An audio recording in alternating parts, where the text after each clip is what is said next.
বিয়ের বয়স বলুন, বিয়ের বয়স হয়েছে? আপনাদেরও হয়তো ছোটবেলায় আপনাদের দাদু ঠাকুমা বা তারও বড় মায়েদেরও হয়তো এই বয়সে বিয়ে দেওয়া হতো, ছোট বয়সে আপনাদেরও হয়েছে, তাই তো? তখন কেমন লেগেছিল সেই সময় আপনাদের বিয়ে করতে? বলুন, ভালো লেগেছিল? অন্য একটা অচেনা বাড়িতে গিয়ে রান্না করা, বাড়ির কাজ করা, সকালে ওঠা, ভালো লেগেছিল? হ্যাঁ,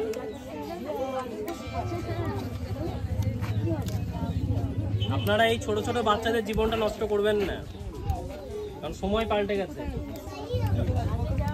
এখন কিন্তু সরকার অনেক রকম ভাবে সাহায্য করছে বিয়ে দিতে।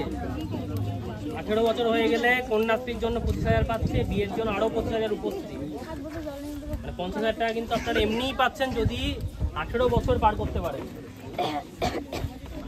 এটা আপনাদের দায়িত্ব নিতে হয়, বাড়ির পুরুষদেরকে বোঝানো, তারা মা হয়ে যাবেন।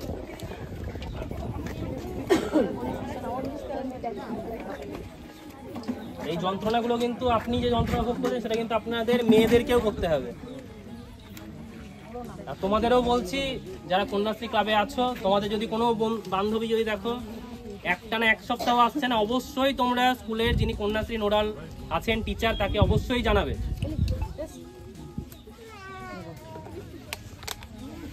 আর যদি আমরা কখনো শুনতে পাই যে এরকম বিয়ে হচ্ছে, আমরা কিন্তু আটকাবই, তখন কিন্তু বললে হবে না যে প্রচুর টাকা খরচ হয়ে গেছে, সেটা কিন্তু আমাদের কিছু করার থাকবে না।